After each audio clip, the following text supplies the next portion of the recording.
Carlson heaving one down the sideline, and he's got Carson over the top. Big side down the sideline. Touchdown. His signature move and his signature performance. Allen, big ball one more time. 58 yards this time. You're listening to the Bruin Bible. This is your host, Will Decker, bringing you UCLA football content all throughout the year for LA Football Network. What is up, and welcome to an edition of the Bruin Bible. You know, this is one of the first people I thought of when the news broke yesterday that Chip Kelly was leaving for the Ohio State Offensive Coordinator job. Wayne Cook, man, a guy that bleeds blue and gold, has been a part of this program, and just a fun person to talk to in times of rebuild and despair for a lot of the fan base. But Wayne, first and foremost, how are you doing, man, on this Saturday evening as we're talking a new UCLA head football coach going to be coming to Westwood? Yeah. First of all, Will, it's good to see you, man. I know I've been following you on social media, so I know you've been out of Vegas. I love the Eric Kendrick stuff, Otito. I love where you find the. I've seen a lot of interviews. By the way, everybody has an opinion. Maurice Jones-Drew has an opinion on what's going on. He brought up Chris Horton, and I was like, I loved Chris Horton. Some people are talking about Jerry. Some people are like, bring back Deshaun Foster. It's fun to see, like, from my standpoint, and you can see I played golf today, so I look like I'm all in, and I know this is an old UCLA cover up that logo there, old UCLA thing, but like I've been thinking about this a lot. I know some of my friends, some of the people that I play with, people are mad. Yeah. Some people are like, what terrible timing. This is horrific. My situation is a little bit different. And it's because I feel like I'm friends with Chip Kelly. I feel like he's treated me really, really well. I feel like just like anybody that is in our life, I kind of want to, and if you'll indulge me with a little bit of time here, Will, there's some things that have happened. I've been at UCLA from Donahue. Toledo was my offensive coordinator, and then Toledo took over, and I was kind of separated for UCLA for about 4 or 5 years. I came back and started broadcasting when Toledo was still the head coach. So I've been basically through every coach, for most of us, unless we're, go back before that to the Dick Vermeils and stuff like that. But from Donahue on, I've been around this program. And the one thing I will say about Chip Kelly's teams is that they practiced like pro teams. Every practice I ever went to was incredible. And I can't say that about some of the previous staffs. I just can't. I played players that screw around. I didn't appreciate like some of the language that I heard. I didn't appreciate that. There was other things going on that was like a distraction. Under Chip Kelly, this team had focus, at least when I saw them, on the field. I thought that people forget the first few years when people throw out the overall record.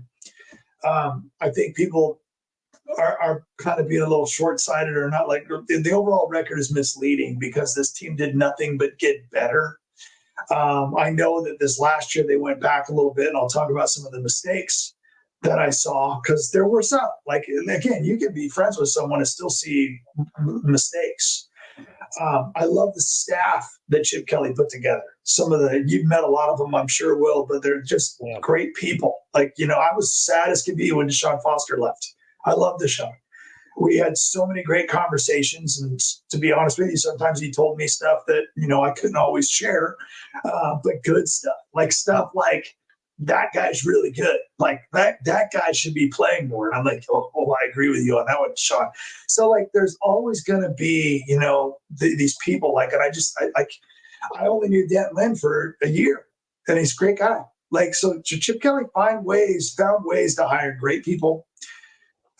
For people that weren't paying attention since the COVID year, we've been getting a lot better. Rarely did we get blown out. We had a couple of games that, like the Arizona State game, to this day, I can't explain. I don't this. Cal this past year, there's a couple in there. There's a couple of them, but there was also, big LSU win. There was also the Utah and Washington wins back to back. There was And I'm going to remind people of this. There was, for as bad as everybody claims that the recruiting was, we've put a ton of guys in the NFL. We're going to do it again this year. There's going to be guys who are going to go to the NFL. We had a top 10 ranked offense 2 years ago in the nation. Like, that's not easy to do. And we could go back and look at the history of how many top 10 offenses UCLA's had in the last 20 years, since 2000. I don't know what the answer is. I don't think it's been very many. And so that happened. And then last year we had a top 10 defense. And a lot of the players were recruited, maybe just not as high school kids, but as transfers. And so, like, it's been hard for me because I feel like we've been close in the last 3 years. And I know people don't want to hear that because people have just been mad. And so it was sad for me because I really still believed with all my heart that even in the offseason, I was like, man, we're kind of grabbing. We had a couple of defensive backs, and we got to, and that's just the way my mind works. I know, people want to just go straight to, screw him. This sucks. He can't recruit. We've got no good players. I'm like, I've watched some games where we've been really fun to watch. I mean, the DTR, Charbonnet, Bobo. I mean, that was such a fun team to watch. And then this year, if you weren't entertained watching that defense, you're crazy. And then I'll get to some of the mistakes because I think that we all want to hear this. Chip Kelly needed to be better with the media. I know he didn't like it, but in our media, let's be honest with you, sometimes, and some of us are really, some of you out there are amazing, but some of you are doing nothing but looking for the negative stories all the time, and that's all you do. And there were people doing that when I played. Like, no matter what, like, I could get sacked 15 times, and you're like, well, Cook sucks now. And I'm like, well, I went to a Rose Bowl last year. Like, yeah, but you suck now. Like, it doesn't work that way. Like this, it's like there's always going to be people out there like that. And I hate to tell you this, but the people that are composing lists right now of who the next quarterback, the next coach is going to be, some of the same people are going to be big old babies when their person doesn't get hired. They're going to say UCLA doesn't care. They didn't try hard enough. They didn't go after the right people. And they're going to start trying to knock down the new person as soon as they get here. I hate that crap. Like, let's unfair. The school's going to do the best job they can, and they're going to try to replace him. But anyway, I really believe, Will, that Chip Kelly, and I said this to my wife, I've said this to anybody that'll listen, I wish he would have been a little bit more open with the media from day one. I think he got better, but I think it was too little too late. I think that, things like having the depth chart that you created at the beginning of the year and never changing it is dumb. Like, I never understood that at all. Like, why? What are you afraid of? The depth chart's a depth chart. All I have to do is watch pregame warmups and I know who's playing. Like, it's pretty easy. Like having players that are, banged up and not just being honest and saying they're not playing. I don't get that from any college coaches, to be honest with you. I get it during the week a little bit for game plan, but it's like sometimes all the mystery and all the keeping secrets and all the other stuff. I think in the modern, or even like, hey, everybody, UCLA fans, all the people that we need to support the school. This is my philosophy on recruiting. We're gonna go after the high school kids that we think we can get that match the GPA and everything else that you need to get into UCLA. But we're gonna try to find the Mokiao-Atimalala, the Zach Charbonnets. We're gonna try to find the Jake Bobos. We're gonna try. That's our plan. And I think if he would have just treated the UCLA fan base and been honest instead of being so secretive, I actually think that would have helped quite a bit. I think it would have been something. And I think whoever the new coach is, I think that has to be part of the discussion. You need to be good with the media in LA. Like, you need to be, someone like, I'll give you an example. We one of the people, when the first not true rumor of Chip Kelly getting fired was started a while ago, my whole thought was Brennan would be great at this job, because Brennan, now granted, he's a former teammate of mine, and I love the guy, and he's a friend, but at the same time, if you've watched him in Arizona, just like Jed Fish before him, to be honest with you, they're great with the media. They're personable and friendly, and it doesn't mean you can't be a good coach and still be friendly with the media. Not everybody's going to be Bill Belichick. That's not the only way to do it. And so there were some mistakes. I actually thought, and I'll end with one more mistake, and then I'll let you jump in and start asking me questions. But I also think the big mistake, and I think this is a part of the reason why maybe, Chip's moved on and taking a lower paying. I mean, we don't know what his salary is yet, but I'm sure it's not going to be $6 million to be a coordinator. To have a payout, which I think was like 1.5. I'm pretty sure that he has to pay that leaving. I'm sure Ohio State will cover that. But like the idea is that we had a freshman quarterback last year, and this is not a knock on Dante Moore. And trust me, those same people I was just talking about that had decided that Dante Moore has to play and he's the best. I'll tell you this straight up. I walked out of spring camp and I said, Ethan Garbers is a starting quarterback, and it's not even close right now. Yeah. We've had these discussions. And I'm going to tell you that I think that there was pressure to play him because of NIL money. I don't know if that's true or not. And I can't, and even if it is, don't get mad at me. Like it sounds like that could have been an influence. Because if we're being open about like, trust me, I played quarterback and I had people boo me and I had people cheer me. I know how it feels. I know how it feels to win and I know how it feels to lose. I've been through it all. It was really for a young quarterback. It was one of the worst seasons I can remember. I mean, it was bad. It wasn't even like close to good. There was a couple of moments against teams that weren't that good, but like when we got into Pac-12 play, it was terrible. Ethan Garber should have been gone the whole time. He earned the job. He was the better quarterback. He was the more experienced quarterback. He's more agile. He's got the arm strength. And he led the team. And most of the time when he played, you mentioned the Cal game. We talk about the Arizona game. We were subbing him way too much. I know that Coach Kelly was trying to keep Collin Schlee, and I love Collin Schlee and how hard he plays, but I still believe that this was Ethan Garber's team, and it should have been the whole year. We might have had, instead of 8 wins, we might have ended up with 10 wins this year. I really believe that because it matters that much. So there were some mistakes made. I'm sure some of that came from other places. Some of it came from Chip Kelly. I am proud of the players that have graduated from this team. I'm proud of how many players we put into the NFL. I'm proud of the culture that's been built. But now what's next, right? Well, again, I'm not saying I wish he was still here. I wish he wasn't here. I'm just saying that there's a lot of good people that have been at UCLA over the last few years. But now let's make this next chapter in UCLA history even better. Yeah, right? Because obviously mistakes were made. Right, there were mistakes made, and now we're gonna move forward. But I will say this: beware of Washington, beware of Ohio State's offense these next few years. I have a feeling that they're going to be pretty good.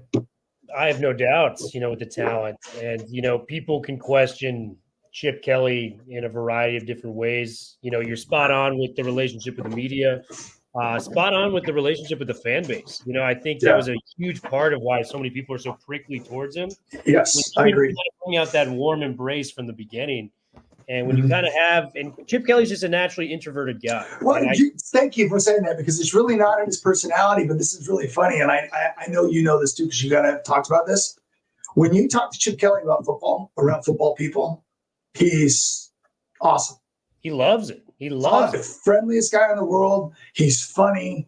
He knows what he's talking about, but he doesn't have to just talk X's and O's all day. He's not like that. He's not like Rain Man. He's like a regular, normal, nice guy. He just, for whatever reason, and I have some opinions on this, but for whatever reason, he just never came around with the media the way I think the media wanted him to and the fan base wanted him to, but it is what it is. Yeah. And, I got the pleasure of talking to, Quinn Lake and Otito Ogbonnia this weekend. Yeah. And for all of the faults that Chip had, and I don't think he put enough thought into NIL. It's a different era of college football, granted. Yeah. Didn't put enough effort into, putting his arm around the fan base and media. He wasn't perfect, but one area he was, I talked to both of these guys, and they told me this guy was as good as preparing us for the NFL as anybody. Absolutely. And if anyone wants to dispute that, Darren Usher put out a tweet, the new GM of recruiting for UCLA. Do you know since 2021, the number of players UCLA has put out that are on active NFL rosters right now, they're tied for number one with Alabama. Yep. So you can fault him all you want. Sure, he lost, a couple games each year that he probably should have won that we're frustrated about still. But what you cannot tell me is he did not elevate the status of these guys and get them to the NFL. The problems I've had was, the timing of the situation. And it seemed, the joke that I've been making, it was like it felt like from the outside looking in, it was like the Will Smith, Jada Pinkett Smith relationship. It was so open. Like both sides didn't want to cut the cord. Nobody wanted to quit. Chip is actively, openly interviewing for the Raiders offensive coordinator job. I mean, this was reported by Ian Rappaport. He interviewed 2 times, had clear interest in the Seahawks and, the Commanders. What shocked me was I understood him going to the NFL as an offensive coordinator because in a lot of ways, it's not as much work as the college is now with the NIL. Right. Like you have a GM that brings you players and you just plug them into your system. You don't have to go knock on these doors, get out there while getting the fan base to invest in money to get these players. It's a lot less of a grind. What shocked me was him taking a college job at Ohio State. And granted, they have a lot of resources. They're the Ohio State University for a reason. But kind of that move to not only leave UCLA in February, but to do it at just an OC job at the college level. Right. That is shocking to me. And I know his relationship with Day and all that. But, man, shocking to say the least, Wayne. And, before we talk, moving forward, there's a couple guys that I'm interested to hear your opinion on. Just real quick, can I just jump in here real quick? Because absolutely, I love what you just said there about the development of the players. Because again, I'm just going to reiterate the way this team practiced, and you talked about Lake and the players that you talked to, and they said the same thing, and it was obvious to me. The practices were done, and the development was done in a way. I used to go to UCLA practices. I won't say who the coaches were, like back, and when I watched their quarterbacks, and I'd be like, "Is no one going to talk to these guys about their drops and what they're doing wrong and all that?" I go, and they'd be like, "We deal with that in film." I'm like, "Well, they just practiced it wrong for 2 hours." And it was like, and I never wanted to sound like, because I was coached by the great Homer Smith, and I can promise you that would never be tolerated. Like every single rep mattered. And if you were doing it wrong, it was going to be fixed and you had to do it right. So the way they practiced was fantastic. You pointed out, and this is one thing I wanted to make clear, and this is for the whole world. And I know you probably don't care what I think, but this is just me having an opinion. Sure. Not everybody cares about the money. Like not everybody cares about. Because I'm a middle school teacher. I promise you, I'm qualified to be more than a middle school teacher. I do it because I love it. I love my hours. I love dealing with kids. I love being able to do the broadcasting stuff and still have another job. I love being able to play golf. I love being able to have free time. I don't need Chip Kelly. And I heard this, and I can't say what my source is. He had so much fun coaching the bowl game because, we had lost our quarterback coach. And so coached the quarterbacks for that game. And I remember watching the whole game just thinking, man, this is so much fun because the team played so well. I just think he was like, I miss being a coach. All I'm dealing with now is NIL. All I'm dealing now is boosters. All I'm dealing now is administrators. I'm dealing with all this crap. And I'm just done. And by the way, I'm not making excuses for him. You're allowed to be mad because it was terrible timing. Terrible timing. Yeah, timing. But I promise you guys this. Martin knew this was coming, and that's why they've given this window. They've already been looking. You talked about the interviews with pro teams and stuff like that. Some of us heard the rumors about possible Boston College. There's a million rumors out there. But Ohio State, in this case, is kind of like Kiffin and Sark going to Bama. You go there, you have more talent than everybody else, which makes your offense probably work a lot better. Which, by the way, what Chip Kelly did, with recruiting being as bad as it supposedly was, pretty incredible. But when you go to Ohio State and you get some of the talent that they're going to have, do you think that people are he might be going for interviews now, but you think more NFL teams will be like, okay, Chip, we want you now. A year or two that's really good at Ohio State, and his stock will go back up. But I think he just loves to coach. I really do. And you pointed it out. Ryan Day played for him years ago. There's a cool connection here for that. But either way, enough on that. And again, I know it might seem like I'm all like, yay, Chip was amazing. We should have won more games. But to be quite honest with you, in some of those games, our players, you can't. If you can blame me for games I lost back in the day, then you can blame DTR for games for not scoring against SC at the end. or not completing the pass against Arizona. And I love DTR. He's great. But if we're gonna go down this road, let's remember that players actually are on the field too. And it's not always coaches that win and lose these games, because great players make great plays when you need them to the most. And we need to keep looking for those types of people, whoever the new coach is, so we can find ways to win the games we need to win, especially since we're going on to the biggest stage, right? Yeah. Yeah, man. It's, you kind of nailed it in a lot of different ways. I think with Chip, coaching is what seems like he doesn't care what it's at right now. He loves coaching. And I think the Day connection played a huge part in that. And the most frustrating part, as a UCLA fan, Wayne, is I feel like we finally got the perfect coaching staff around him. Because, I think to add to one of his faults, I know Azenaro was his guy. It was clear those defenses weren't working at some extent. That's a really, a point where I thought he kept him too long. Had he made that change like after year one or year two, I think he would have endeared himself more to the fan base on that as well. Because you see a DeAnton Lynn come in and really make a change year one, like snap of the fingers. Find me a better linebackers coach than Ken Norton Jr. Neuheisel was doing great things. The wide receivers. We've talked about Deshaun Foster and what he's meant to the running back group. So in terms of the totality of the coaching staff, I finally feel like he was assembling like a very good unit, a roster of coaches to develop these guys even further. So all the pieces were there. In the long run, it just didn't work out. But I'm interested on some of your opinions, Wayne. How about the name that's been floating around a lot, that a lot of people really like, Tony White? I've looked this guy up. He was 11th in total defense last year, just behind UCLA at number 10. He was the defensive coordinator in Nebraska, was a defensive coordinator at Syracuse. He was 8th in the nation in run defense, in terms of yards per game and what they were able to do under Matt Rule at Nebraska. Former UCLA player, linebacker from 99 to 2002. Clearly bleeds blue and gold. Apparently a very good recruiter from all my sources have been telling me. What is your knowledge on Tony White as somebody that's been covering the program with him there? And how would you feel about him potentially getting an interview for the head coaching job? I think an interview is amazing. I think that, sometimes what's hard is we live in this world of, let's go get Pete Carroll. Yeah, you guys, he's 70-something years old. I'm like, let's go get Chris Peterson. I think Chris Peterson doesn't want to deal with all the modern day. I really don't. I don't think he wants to deal with what's going on in college football right now. Let's go get and we just keep throwing around can we get Urban Meyer?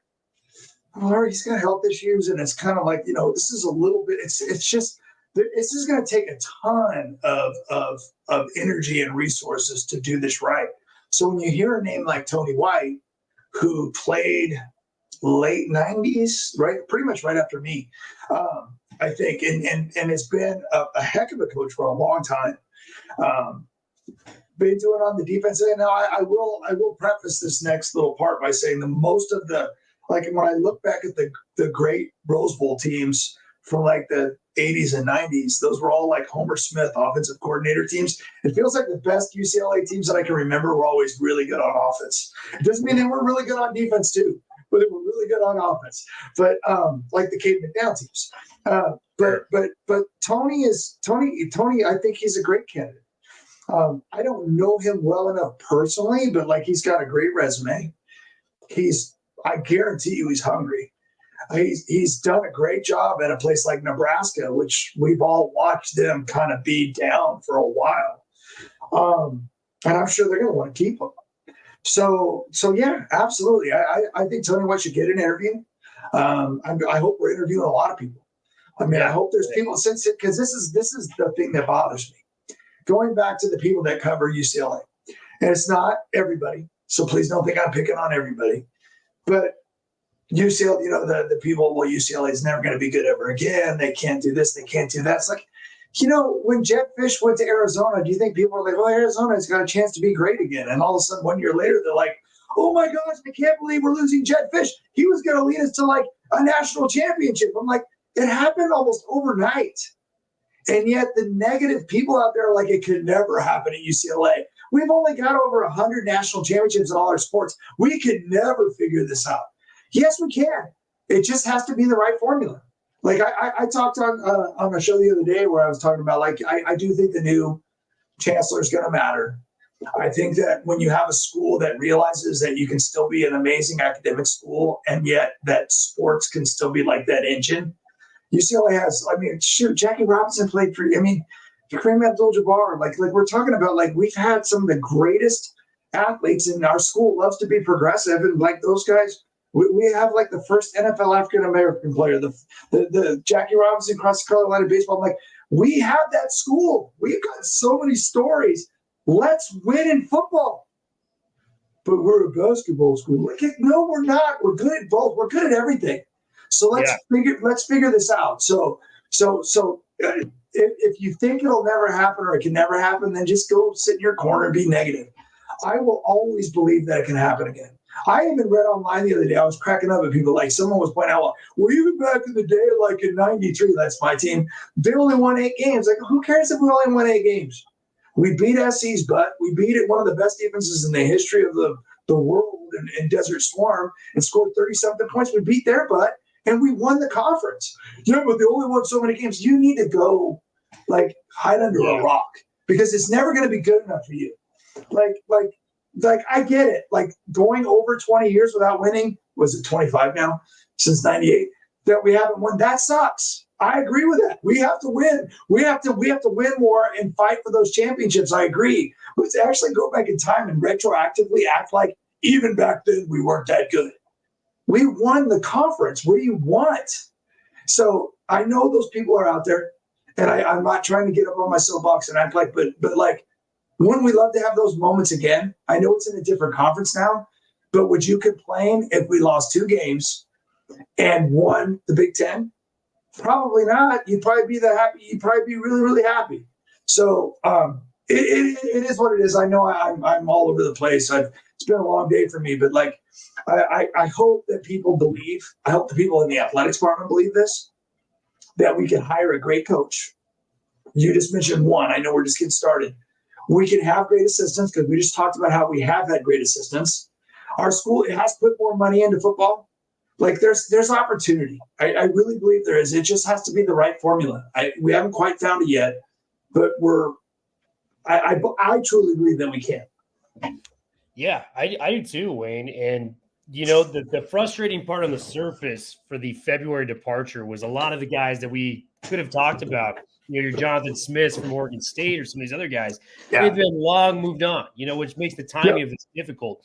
But I did hear, you know, it was confirmed by Jason Shear, at least for the guy who formerly covered, you know, Jed Fish at Arizona, that Jed Fish, there was an interview at some point this week of him talking to UCLA.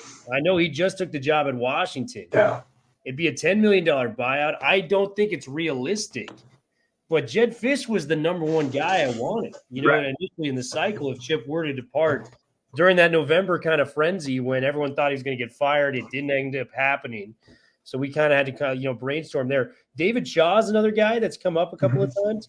Fan base does not like this guy. I'm kind of, you know, I'm a little bit more bullish on Shaw than some people. I don't think he's my number one candidate, but, you know, the people that think he just basically took the teams that Harbaugh had, didn't follow college football. He did 8 more years. He went to 4 Rose Bowls with Harbaugh not there. I mean, this is the guy that brought Christian McCaffrey, who's playing the Super Bowl, Offensive Player of the Year in the NFL, you know, to you know, Stanford. So you got Shaw there, you got Jed Fish.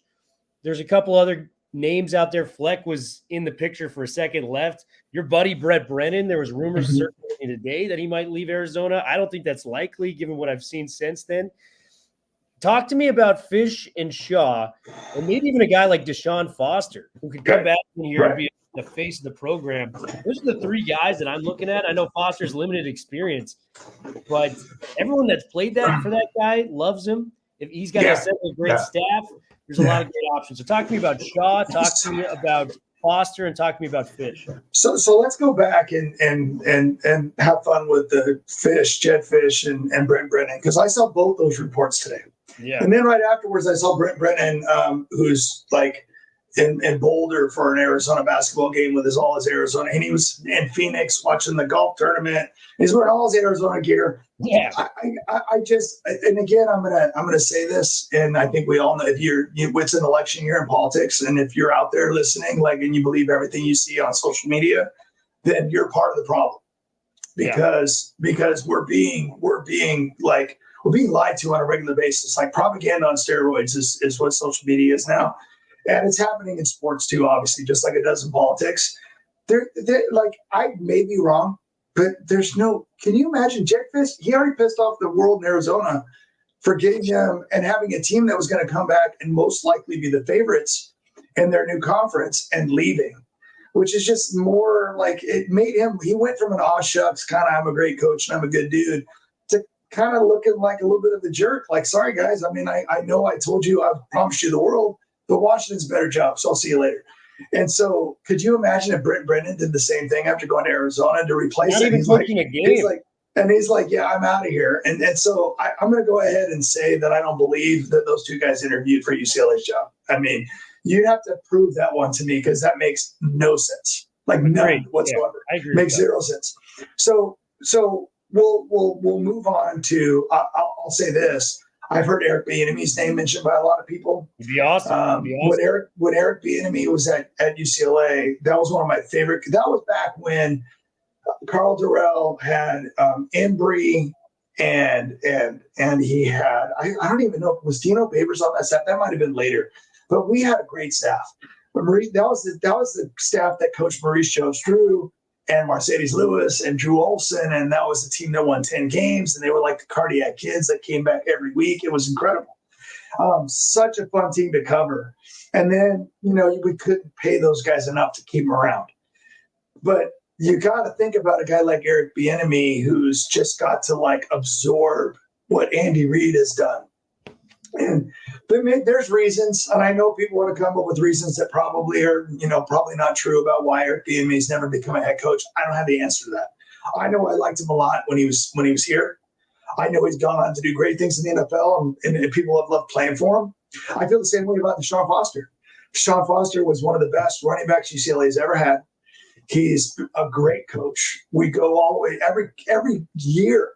Now, part of this is, not just Deshaun Foster. I mean, we have to give credit to Chip Kelly's system and the way he runs the football. But to be honest with you, whether it was a walk-on in Joshua Kelly, whether it was a transfer like Britton Brown or Zach Charbonnet. Felton was a wide receiver? Yeah, Felton was a kid. My son played against at Great Oak High School right here in Temecula Valley, and he's a great athlete, but he wasn't a running back. He was more of a slot receiver type. Like, he was like that, and he ended up being a great running back. Deshaun Foster just turned. I mean, all those guys were talented, but he just has coached them up. But then when you talk about the type of leader he is, the respect he has from the players and the team, I think he's a guy. And again, what worries me a little bit is being a head coach is really hard. It is. Like, an assistant coach is not the same. Like, a head coach has to wear so many different hats. And it's a real challenge. But at the same time, I'll tell you, everybody knows this. I mean, Terry Donahue wasn't a head coach before he became a head coach at UCLA. And he's won more games than anybody in conference history. And I don't think anybody can break that now, because it's not a conference anymore. So the idea is that, like, sometimes you got to take a chance on these, young and upcoming coaches. And yes, it seems like all the young coaches that get jobs now are all the analytics guys. But maybe, just maybe, some of these guys that are actual football players and really good at what they do in communication and leadership, maybe they just need their shot. We might have the next great head coach, and right in front of us. I mean, like I said, like Deshaun Foster, like Eric Bieniemy, these are people that have been at UCLA. Jet Fish was here a little while. I don't think he's coming back. But Brendan, I promise you, people would have been mad at me for saying this, but I thought he would have been perfect. And I thought that before he took the Arizona job, and that's why I was like, yep. And that's why you talk about the timing too, because of this Jonathan Smith. I've met Jonathan Smith more than once. Great guy. Great guy. I mean, it's like, and he knew he was trying to be loyal to Oregon State, but because of all the things that have happened and them not having a conference, I think he had to make the move. But he could have been someone as well. But that doesn't mean, let's go back to the negative people. we lost the best opportunities. There's other people out there we can find. Now, here's the deal, though. I don't know if you saw this, but there were some recruits that are like, I'm still locked in. Like, I don't know if you saw on social media. Charlotte. Shout out to Charlotte. A couple of them did. I saw from another one, too. They're like, no, we're still locked in. The quarterback, Carlson. I think he also said, and hopefully, if I think Martin Jarman said that this is going to happen pretty quickly, which tells me that they've already been looking, that it needs to, because we need to go to Kate Madrano and say, hey, but I think got 30 days, but we want you here. Hey, coaches that you want to keep, like, you know what I mean? Like Ken Norton and like Coach Norwood and like Ikaka Maboy, like if those are people that fit into the future of, because this is what's so scary. You know, you want the new coach to come in and have an opportunity to look at the staff you have, right? And then to think about, like, how are we going to keep this thing intact? The offensive side of the ball has nothing but players coming back. I mean, this offense has a chance to be really, really good next year. So, you know, you want to come in and start recruiting those players right away.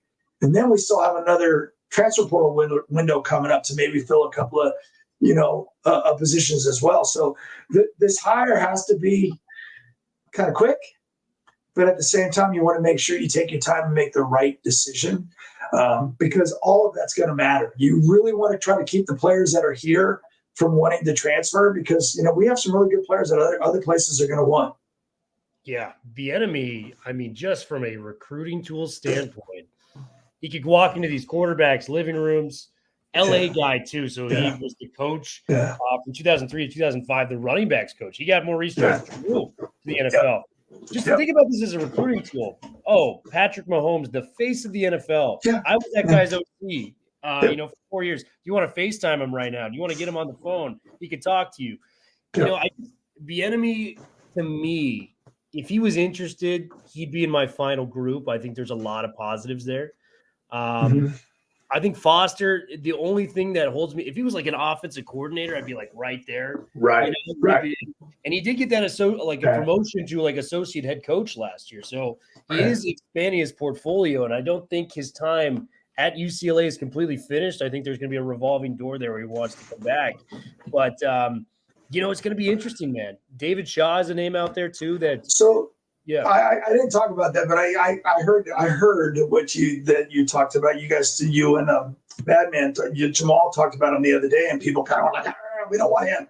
Did you see his last 3 years? I'm kind of with you. I watched David Shaw across the field, kind of outsmart many UCLA teams and outcoach many UCLA teams over the years.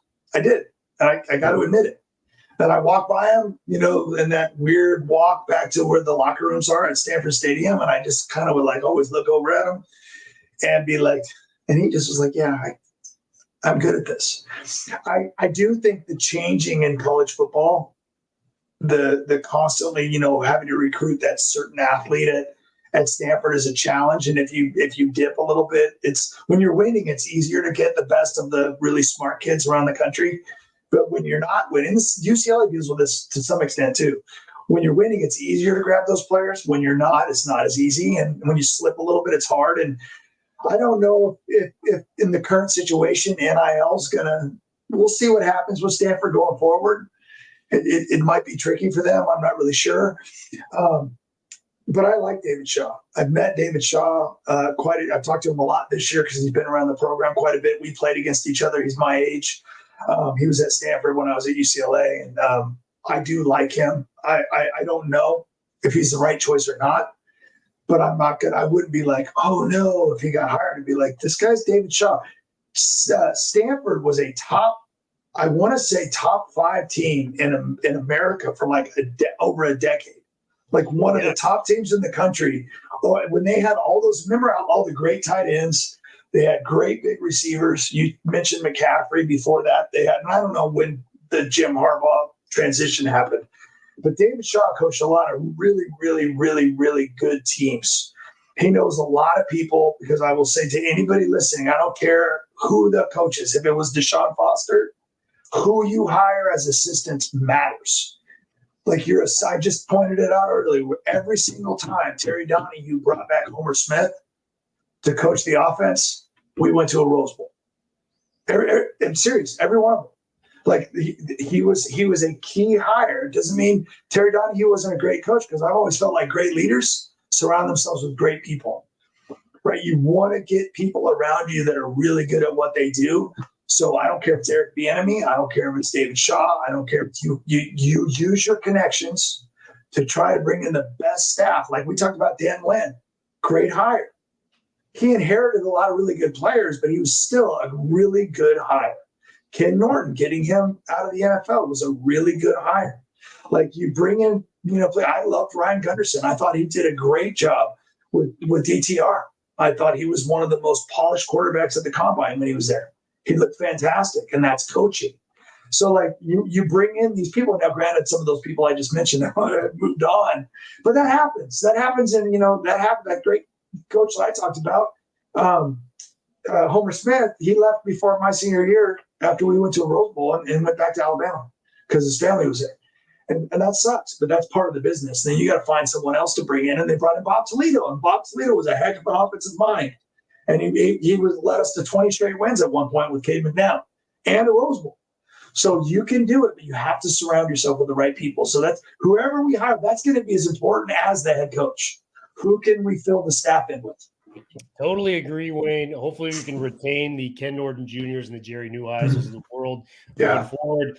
Thank you for joining us and just sharing your initial thoughts on UCLA moving into unprecedented territory with evaluating new head coaches in February. Wayne, we're going to have you on the line when we make a hire. We'd love to have you back just to kind of get your initial thoughts and where we're headed. Any parting thoughts you got for us before we head into this Super Bowl Sunday tomorrow? I mean, pretty epic stuff. Yeah, I'm excited about that. My party, I always get anxious because I don't want people to think that I'm all like, woo, go, this is great. Trust me, guys, I want to win more than anybody. I after the Arizona State game this last year, I was like, what the heck just happened? Like, why did that happen? And no coach is free from blame. These guys make a ton of money. They're grown men, and it's their job to win the games they're supposed to win. Those are the hardest ones to take, right, Will? When you win the games you're supposed to win and you lose games that you're supposed to win, it's the losing games you're supposed to win that are like, are you kidding me? And really, if you want to just look at those last 3 years of the Chip Kelly era, we can all name those games. It's like we had that one. We should have beat them. Like, what the heck happened there? And that's what. And again, that's why Coach didn't get fired. He didn't. He moved on. But still, those are things that make people go that you question. You're supposed to win the game against Arizona State. You're supposed to win the game against Cal. Like, you win those two games, it's a 10-win season, and everything can be totally different right now. And so, hey, Bruin fans, let's all, like, whoever the new hire is, we live in a world of NIL, and we live in a world where, like, it's going to take a lot of us to support the team, sometimes financially. We have opportunities to buy season tickets. I promise you the Rose Bowl next year with the Big Ten schools, I think it's going to be awesome. So I hope that people show up because there's going to be a lot of big games. You actually matter. All that stuff matters. Like we can complain about the program, but how about supporting it? I think that's where I'm coming from. Let's support it. I know you're frustrated, but isn't it funny that all the people that complain about UCLA, they always come back and they complain more. So it's okay. You're allowed to complain. It's trust me. You're allowed to boo. You're allowed to be upset. But let's do it at the Rose Bowl. And let's support the guys we have. If Ethan Garbers is our quarterback next year, let's appreciate the heck that we have a pretty darn good quarterback coming back, who's an upperclassman, who had a really good year when he played last year. And let's treat him like he was a former 4-star who got a scholarship to play under Chris Peterson, who's a heck of a coach, and then came to UCLA and has been really good. So let's support those guys, and hopefully we can have a good year next year. Yeah, for the naysayers that didn't show up to the Rose Bowl, these past few years because of Chip, your excuse is over. We need you out there next year. We need you. Yeah. We need you out there supporting the team, guys. So, let's put faith in what we've got going on moving forward, that this university can hire the next head coach for UCLA to move them on to winning circumstances. But thank you so much again for coming on, Wayne. We're going to have all this stuff reporting with the coaches and the coaching search right here at LA Football Network and the Bruin Bible. Stay tuned, guys. We will be back very, very soon. Have a good weekend.